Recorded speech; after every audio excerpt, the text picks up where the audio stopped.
Fala aí, rapaziada, que me acompanha aqui no canal Complexo Vascaíno, tudo bem com vocês? Eu espero que sim. Galera, é o seguinte, estou trazendo aí um novo estilo de vídeo, né?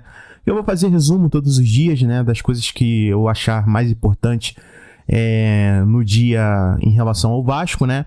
Hoje eu vou fazer o resumo do dia 19/7/2024, sexta-feira. Separei para mim as coisas mais importantes desse dia, né? E vou aqui compartilhar com vocês, né? Sei que muita gente acaba que tem um dia ocupado e tal, não consegue ver todas as informações.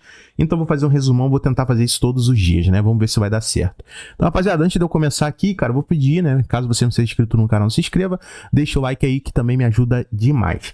É o seguinte, sobre o futebol, cara, acredito que o mais importante no dia de hoje, assim, foi a apresentação, né, ali do Souza, do Alex Teixeira, dois jogadores aí que o torcedor vascaíno, eu acho que tem um ponto de interrogação na cabeça, né, em relação a como os dois podem atuar, como os dois podem se entregar dentro de campo, né.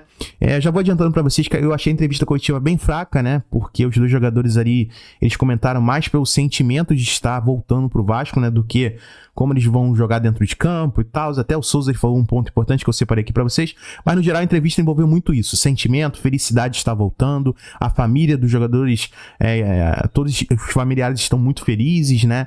Perguntaram ali também sobre o Felipe Coutinho, se ele que tinha colocado esse contrato, que ele voltando tinha que voltar também o Souza ou o Alex Teixeira. O nosso diretor de futebol negou isso ali na hora, né?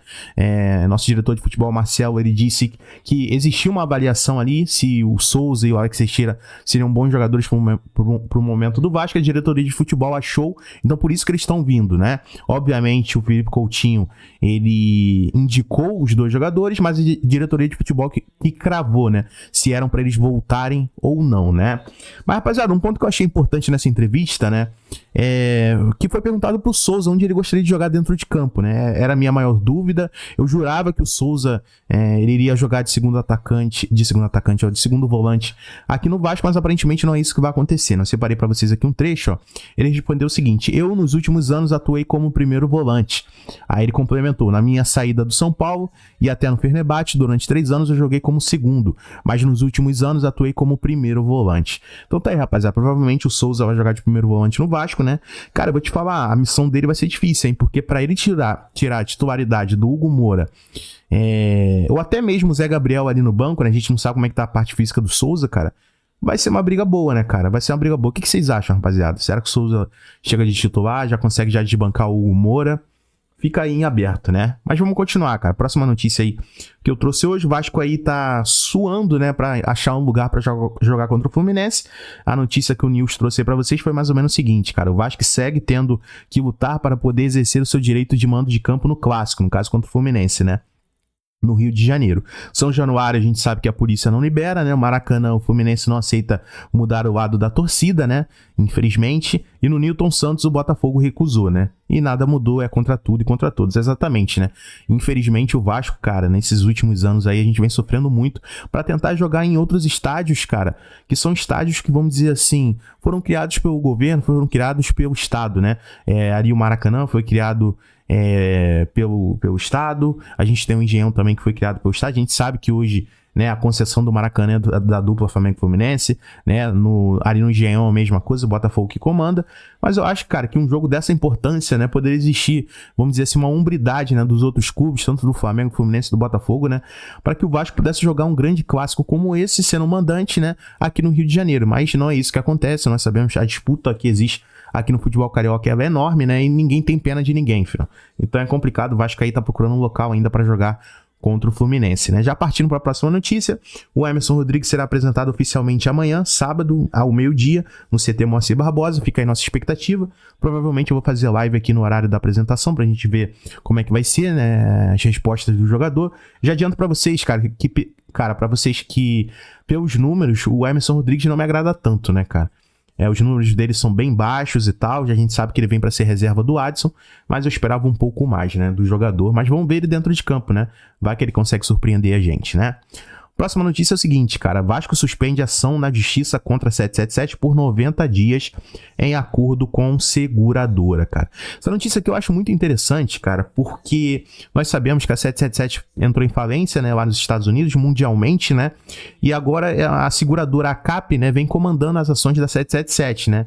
E aparentemente, cara, a CAP, ela quer resolver esse problema que a 777 tinha com o Vasco, né? Que ainda tem, né? Que esse problema ainda não morreu, né? De maneira amigável, cara. Então eu acho isso muito interessante, porque hoje esse processo estava na justiça, né? O Vasco estava movendo uma ação, inclusive na primeira instância ali, o Vasco saiu vencedor momentaneamente, né? Então eu achei essa notícia aqui muito interessante, cara. E se o Vasco conseguir resolver esse problema de maneira amigável, cara, né? Se a SAF for vendida para outro dono aí, outro possível novo dono, né? De maneira amigável, se a gente continuar nesse processo de justiça, cara, eu acho que seria a melhor coisa pro Vasco no momento, cara. Seria excelente, rapaziada. Vamos lá, deixa eu ver aqui a próxima notícia. Aqui é a escalação, cara. Só vou separar isso aqui pra gente continuar nesse raciocínio de SAF, né?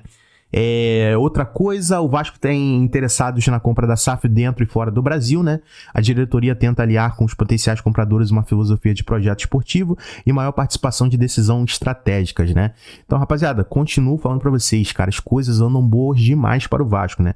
Dentro de campo, fora de campo também. Esse problema da SAF também é o maior problema de todos, né? Eu acho que é um problema maior do que, sei lá, a zona de rebaixamento. Não, é um problema maior do que isso, né, cara? Então, aparentemente, as coisas estão andando. A CAP, que hoje está ali à frente da antiga 777, né, quer resolver esse problema de maneira amigável, então isso é positivo pra gente demais, né, e aparentemente já existem interessados e que a escolha seja bem feita, né, cara, isso que eu espero. Não podemos novamente ser comandados por uma empresa igual era a 777, né, sem condições. E seguindo essa linha de raciocínio, algumas páginas aí andam postando, vou dizer para vocês, não existe uma fonte concreta sobre isso, né? Que neste momento no Brasil crescem fortemente os rumores de que a Blue Co irá adquirir ações do Vasco da Gama, né? Seria o primeiro investimento da controladora do Chelsea na América do Sul, rapaziada. E aí, será que a dona do Chelsea seria uma boa para ser a dona da SAF do Vasco, cara? Eu vi algumas pessoas falando assim e realmente eu concordei com elas. Cara, o Chelsea hoje tem muita característica de trazer jogadores jovens, né? Contratam muitos jogadores jovens. Então eu teria medo que que esse grupo do Chelsea viesse para o Vasco com essa mentalidade, porque com a 777 nós sofremos disso, né?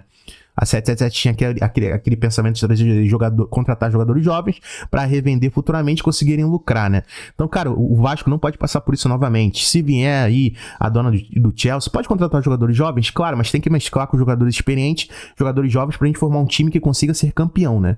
Eu acho que nenhum time consegue ser campeão somente com jogadores jovens. Experiência é extremamente necessário, né? Mas, por enquanto, a gente não tem fonte nenhuma, a gente não sabe até que ponto isso teria fundamento, né? Mas qual a sua opinião aí? Seria uma boa o Vasco ser comandado pela Blue Co? Escreve aí nos comentários, né? E pra gente terminar, rapaziada, vamos ter a partida domingo contra o Atlético Mineiro, né? Notícia positiva aí, o Payet vai viajar, né? O Payet estará em campo, provavelmente deve jogar meio tempo, né? Ele não deve estar 100% fisicamente nem de ritmo de jogo, né? Como destacar aqui, provavelmente ele deve jogar no lugar do Praxedes, acredito eu. O time vai ser o mesmo time que enfrentou o Atlético Goianiense na última vitória nossa na quarta-feira, né? E só fica aí a dúvida sabendo se o Payet vai ser titular ou se ele vai entrar no segundo tempo. Então é mais ou menos isso, rapaziada. O resumo do dia 19/7/2024 foi feito, né? Caso você tenha curtido, se inscreva no canal. Deixa um like aí também, rapaziada, do chat, né? Que vocês me ajudam demais. E é isso, rapaziada. Tamo junto. Um forte abraço pra todos. Um ótimo final de semana. E é nóis. Valeu, tamo junto.